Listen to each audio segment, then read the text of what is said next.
Hello বন্ধুরা, good morning. কেমন আছো তোমরা সবাই? আশা করছি তোমরা সবাই খুব ভালো আছো, আমিও ভালো আছি। তো এই সিম্পল হাউস ওয়াইফ জয়শ্রীর নতুন আরও একটি ব্লগে তোমাদের সকলকে স্বাগত জানাই। এখন বাজে সকাল 6:30। তো এখন থেকেই তোমাদেরকে সাথে নিয়ে আমার ব্লগটা স্টার্ট করছি। আই হোপ যে আজকের ব্লগটা তোমাদের ভালো লাগবে। এই যে গরম গরম পড়ছে, তাতে করে যে এখন সকাল সকাল সেটা কিন্তু দেখে একেবারেই অনুভব করা যাচ্ছে না। সকাল থেকেই কিন্তু রোদ্দুরের এত প্রখর তেজ যে সেখানে সকালবেলা শুধুমাত্র ফুল তুলতে গিয়েই কিন্তু আমি ঘেমে গেছি। আর এই যে রোদ্দুরের তাপটা গায়ে লাগছে, যেখানে মিষ্টি মিষ্টি লাগে মাঝে মাঝে, সেখানে মনে হচ্ছে গায়ে লাগলেই গাটা জ্বলে যাচ্ছে। সকাল হলে তো বোঝার উপায় নেই যে এখন সকাল হলো না দুপুর হলো, সকাল থেকেই পুরো একেবারে ভ্যাপসা গরম। তবু এই গরমের মধ্যে নিজের সংসারের কাজগুলো একা হাতে প্রতিটা দিন সুন্দর করে গুছিয়ে করতে হয় প্রত্যেকটা মেয়েকে। যাই হয়ে যাক না কেন, তবুও তাদেরকে কিন্তু থেমে থাকলে চলবে না। সকালবেলা ঘুম থেকে উঠে চোখ মুছতে মুছতে এক রাশ বাসি কাজকর্ম তাদের জন্য অপেক্ষা করে থাকে যে কখন তারা চোখ দুটো মেলে বাইরে আসবে। তো যাই হোক, এদিকে আমার উঠোন ঘরবাড়ি সব ঝাড় দেওয়া হয়ে গেল, আর এদিকে এখন দুয়ারটাকে একটু পরিষ্কার করে নিচ্ছি। তারপরে গেছিলাম পাড়ায় একটা বাড়িতে গোবর আনতে। আজ যেহেতু লক্ষ্মীবার, তো সেক্ষেত্রে হয় ছড়া নয় গোলা দিতেই হয় আমাদের গ্রামের বাড়িতে। প্রেম সাদায় কালোয় বোনা শীতল পাটি, তারি যত্নে উঠোন হয় মনের মাটি। প্রেম সাদায় কালোয় বোনা শীতল পাটি, তারি যত্নে উঠোন হয় মনের মাটি। সে যে যত্নে আঁকা, সে যে স্বপ্নে ধোয়া, তাকে বানায় সোনা অনুরাগের ছোঁয়া। আর এই যে উঠোনে গোলা দেয়া হয়ে গেছে, তারপরে চলে এসেছি একেবারে ওই হাতে। ভাবলাম তুলসী তলাটাকে গোলা দিয়ে নিই, কেননা ওই যে সপ্তাহে 1 থেকে 2 দিন গোলা দেয়া হয় তুলসী তলায়। তো সেক্ষেত্রে বৃষ্টি বর্ষাতে একেবারেই খারাপ অবস্থা হয়ে যায়। তো প্রতিদিন দেয়া সম্ভব হয় না, কেননা সংসারে তো হাজার একটা কাজ থাকে, তার মধ্য দিয়েও ম্যানেজ করে সকাল সকাল এই কাজগুলো আমাদেরকে করতে হয়, যেহেতু কোনো এক বাড়ির মেয়ে আর এক বাড়ির বউ। তো যাই হোক, মেয়ে বউদের এই যে সংসারে লক্ষ্মীশ্রী বজায় রাখার জন্য একা হাতে কিন্তু সংসারের প্রত্যেকটা নিয়ম কানুন এবং প্রত্যেকটা জিনিসকে খুঁটিনাটিভাবে সব কিছু নিজে একা হাতেই ম্যানেজ করতে হয়। আর এতে করে সংসারে কিন্তু বলে গ্রামে লক্ষ্মীশ্রী বজায় থাকে। তো যাই হোক, এদিকে নিজেদের সকাল সকাল চাটা বানিয়ে ফেললাম, ব্রেকফাস্ট। আর এদিকে মাছটাকেও খাবার দিয়ে দিলাম, কেননা মাছটাকে গত 2 দিন হয়েছে খাবার দেয়া হয়নি। আর ওকে এমনভাবে খাওয়া দেওয়া হয় যে ওকে যেন 2 দিন খেতে না দিতে হয়, কেননা ওই যে প্রতিদিন মনে না থাকতেও পারে, তবে ওই যে 2 দিন না খেতে দিয়ে পরে একদিন তখন হয়তো মনে পড়ে যায় যে রে ওকে খাবার দেওয়া হয়নি। তো যাই হোক, ওকে খেতে দিয়েছি। আর আমি যেহেতু এখানে চা খেতে বসেছি, তখনই ওর নজরে পড়ে গেছে।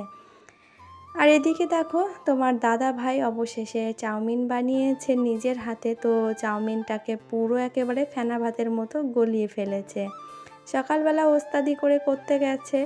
আর ওই যে আমি ওই জন্য চা আর বিস্কুটটা কিন্তু সানসেটের উপরেই ঢাললাম, কেননা তিনি ব্যক্তি ছিলেন রান্নাঘরে, ওই চাউমিনটা বানাচ্ছিল, আর আমি ওদিকে চাটা বানিয়ে তাকে দিয়ে আসলাম রান্নাঘরে, আর আমিও ওখানে বসে খেয়ে নিলাম। এরই মধ্যে বাবুদেরকে চাউমিনটা দিয়ে দিয়েছি, ওরা খেয়ে খেলতে গেছে। তো ভাবলাম এরই ফাঁকে ঘর দুয়ার একেবারে ঝেড়ে মুছে পরিষ্কার করে নিই, কেননা ওরা তো এসে আবার দুষ্টুমি শুরু করবে। তো ওদের দুষ্টুমি তো ওরা করবে, তার মধ্যে দিয়েও নিজের কাজটা কিন্তু নিজে গুছিয়ে করতে হবে। আর বাড়িতে বাচ্চা থাকলে তুমি যতই পরিষ্কার পরিচ্ছন্ন করো না কেন, 1 ঘন্টার মধ্যে সেই ঘরটা আবার এলোমেলো হয়ে যাবে। তবুও প্রতিদিন চেষ্টা করি যে এলোমেলো ঘরটাকে সুন্দর করে পরিপাটি করে গুছিয়ে ম্যানেজ করার জন্য। যতই তারা এলোমেলো করুক না কেন, তবুও কিন্তু আমাকে গুছিয়ে নিয়ে করতে হবে। আর এদিকে দেখো ঘুড়িটা একেবারে ঘরের মাঝ বরাবর রেখে দিয়েছে। কে যে কোথায় পাবে কার মনের হদিশ, থাকে বুকে চাপা ভালোবাসার নদী। ঢেউ মুঠোয় রেখো যেন যায় না খোয়া, তাকে বানায় সোনা অনুরাগের ছোঁয়া। আর এর মধ্যে চলে এলাম দুপুরবেলা রান্না বান্নার জোগাড় করতে। তো এটা অনেকক্ষণ লাগে না কাটতে, ওই জন্য ভাবলাম যে আগে থেকে কেটে কুটে রেখে দিই। আর এদিকে চালটাও ভিজিয়ে রেখে দিই, যেহেতু আজ শনি জয়ন্তী, তো ভাবছি একটু মন্দিরে যাব। তবে চলো এরই মাঝে বলে রাখি প্রতিনিয়ত যে কথাটি, আজও একটিবার বলছি, আমার আজকের ভিডিওটি তোমাদের কেমন লাগলো একটা কমেন্ট করে জানাতে ভুলবে না। আর যদি ভালো লেগে থাকে তো প্লিজ একটা লাইক করে দিও। আর নতুন যদি কোনো বন্ধু আজকে আমার ভিডিওটি এই পর্যন্ত দেখে থাকো, ভিডিওটি দেখে ভালো লাগলে চ্যানেলটিকে সাবস্ক্রাইব করে রাখতে পারো। আর পুরনো বন্ধুরা যারা অলরেডি এই কাজটি করে রেখে দিয়েছো তাদেরকে জানাই অসংখ্য ধন্যবাদ আর অনেক ভালোবাসা। তো গত 24 ঘন্টার মধ্যে যে সকল বন্ধুরা আমার ভিডিও দেখে কমেন্ট করেছো তাদের নামগুলো একটিবার বলে রাখি।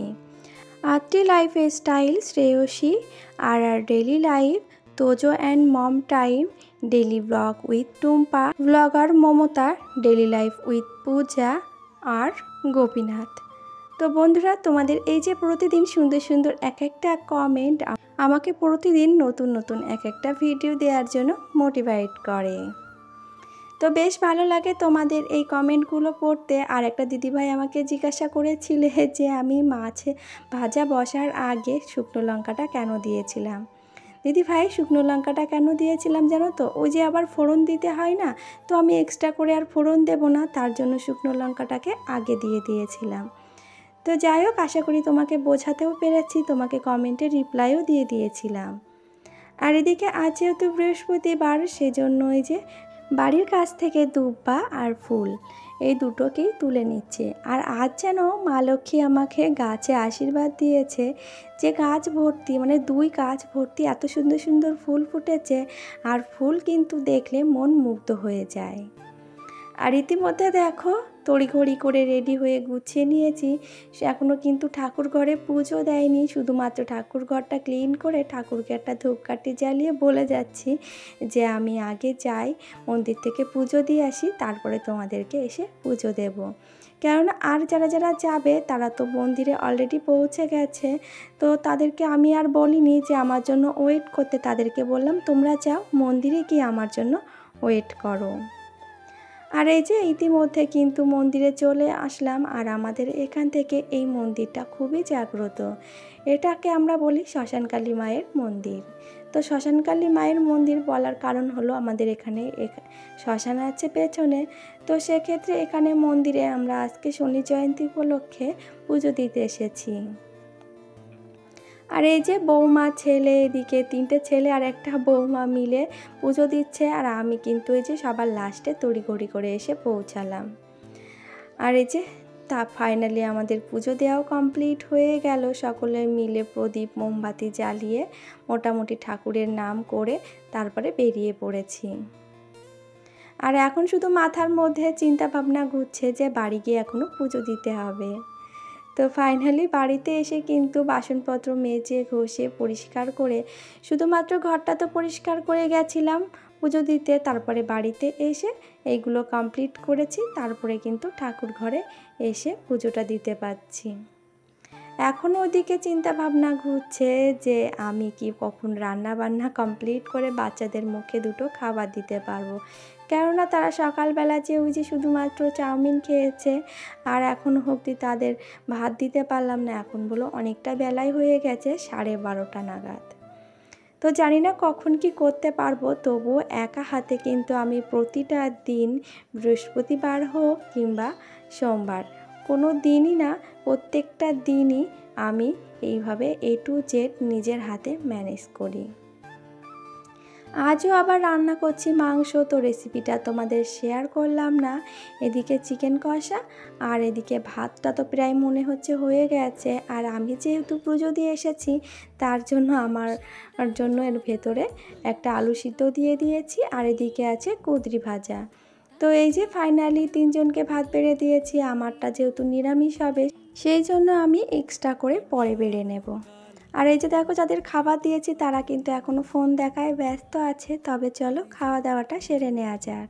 আর আজ যেহেতু বৃহস্পতিবার, তো আলতা পরতে ভুলে গেছিলাম।